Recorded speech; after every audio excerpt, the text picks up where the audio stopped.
Hello everyone! Today I'll be showing you how to make this cute polymer clay doll.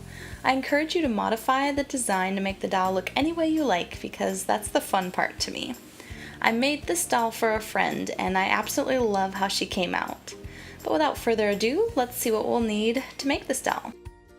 Clay! You'll need Sculpey black, all the clay I use is from Sculpey, violet, suede brown, and spring lilac. This is the one we're going to start with. So we're going to condition the clay, which just means you mush it around until it's soft enough to shape. Then we'll roll it into a ball. Now roll it into a cylinder shape. This is going to become the base of our doll. You'll want to cut it about the height you want the doll's dress to be. Then you're going to shape one end a bit narrower than the other. The wider side needs to be completely flat because it's going to be our base. I made a second ball of clay, which I'm now flattening. This is going to become the bottom of our doll's dress.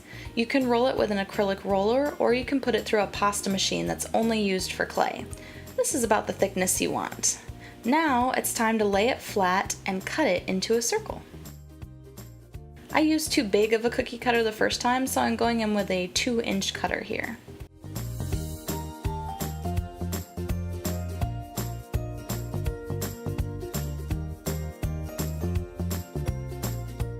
Now you'll take the cylinder you made earlier and put it in the center of your flattened circle. Pull the sides down and pretend you're making a square by only attaching 4 sides of the circle to the cylinder like this. Leave the edges flared.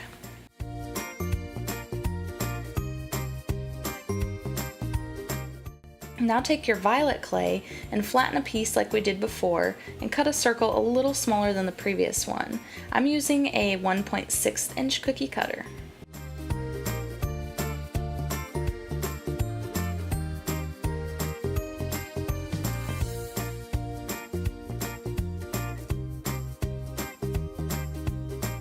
Now lay the violet circle over the lilac dress and push down the sides to make it match the current shape.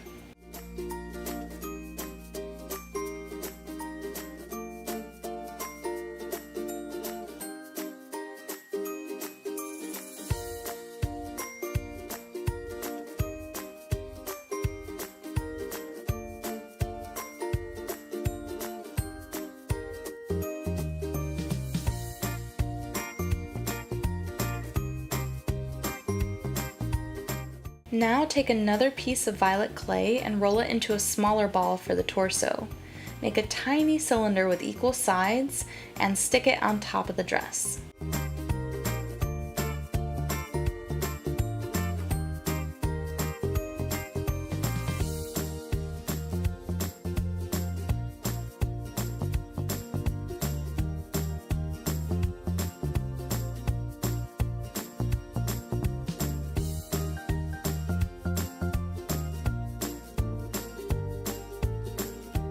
Let's add some arms so our dress becomes a doll. Take the suede brown clay and roll it into a snake. Then cut off the length you want the arm to be. Grab a tiny ball of purple clay for the sleeve and attach it to the end of the brown clay and roll them out together.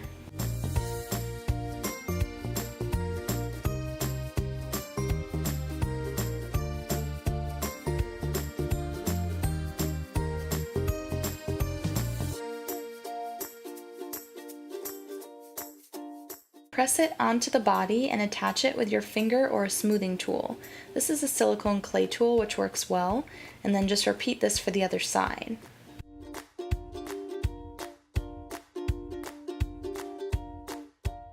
Now roll out a ball of suede brown and have that about the size you want the head to be. I ended up making mine a bit smaller than what's shown here.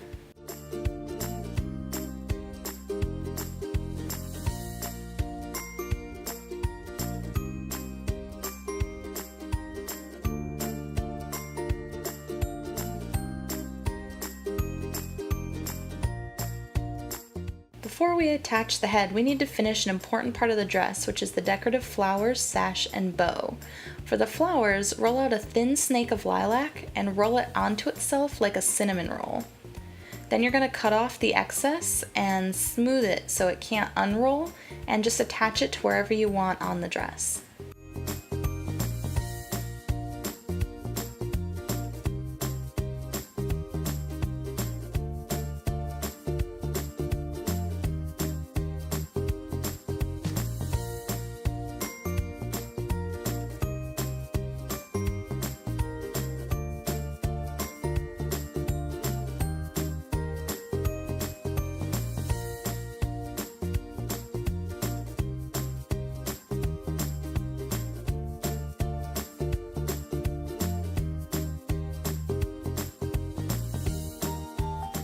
Now for the sash or belt.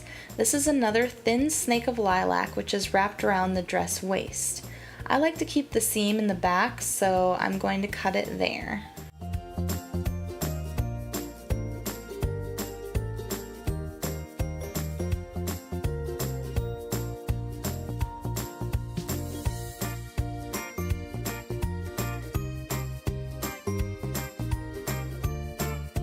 Then use a smoothing tool or your finger to fix the seam.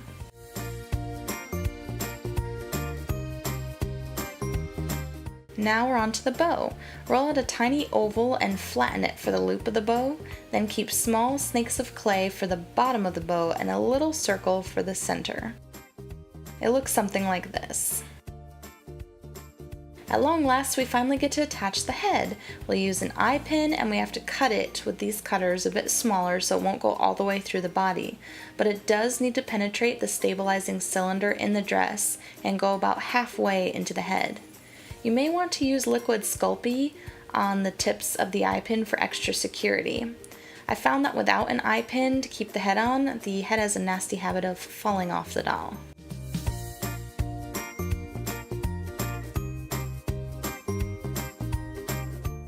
Now for a face to give some life to our doll. We'll use black to make two small circles for the eyes. Then we'll use a thin sliver of clay and cut off a tiny piece to curve into a smile.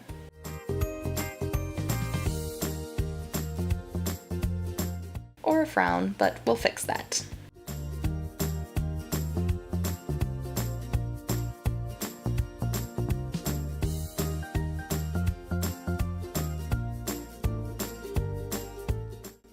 Time for my favorite part, the hair. Take suede brown and roll out another flat sheet.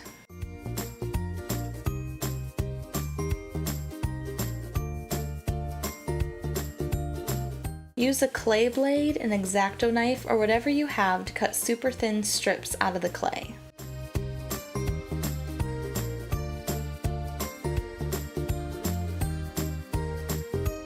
Twist the clay onto itself to get a tight spiral effect. Then take the hair and attach it to your doll's head, cutting off any excess and attaching the root of the hair smoothly.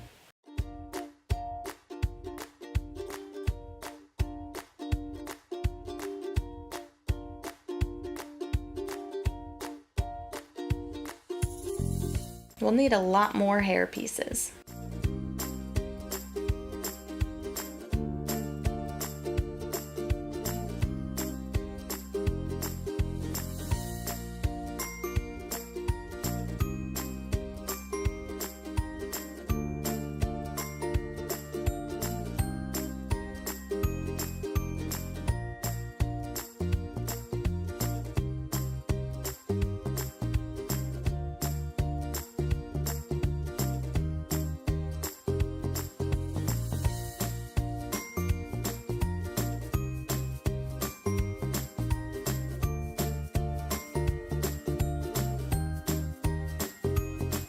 Now for the back of her head.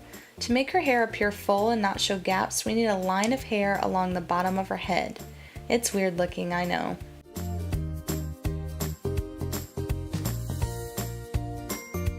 Before I went too much further, I got an idea of putting a stripe of purple into a strand of her hair. I took a thin piece of suede brown and violet and then twisted the pieces together in a tight twist.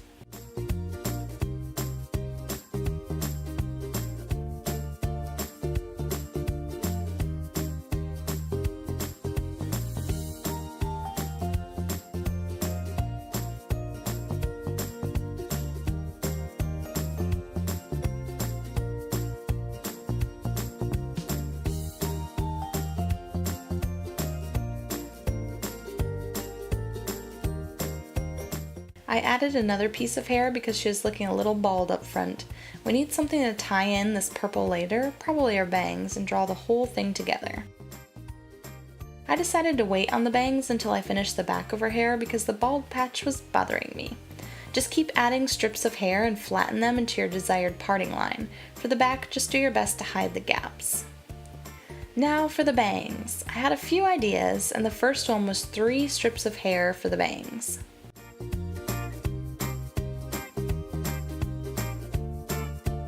The flat bang idea did not go with the rest of her hair too well, and I couldn't get my purple stripe in.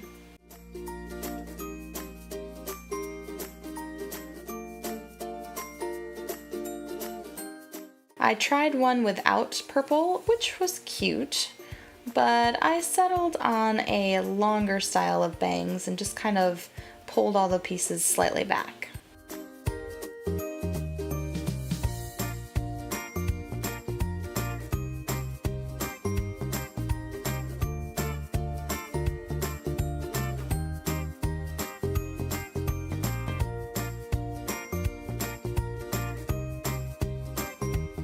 This is translucent liquid Sculpey, which hardens when baked. This needs to be applied to the bottom of each hair that touches any part of the doll's body. This helps the hair bond with the doll's body so that random pieces of hair don't snap off during or after baking.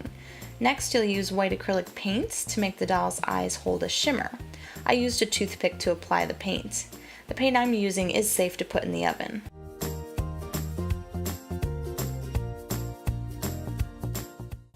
Here she is baked, but she needs a layer of shiny glaze. I keep mine in a jam jar for the convenient screw cap. It's water-based polyurethane gloss. I like using this flat tipped brush to apply it, and it will take 2 coats with about a half hour of drying time in between. The layer has to be very thin or it could fill in the gaps of her hair and take away all the detail. Here she is, my little polymer clay doll, all finished. She took me about 4 hours to make, not counting baking or drying time. My favorite thing about her is her hair and all the detail in it, especially the purple stripe.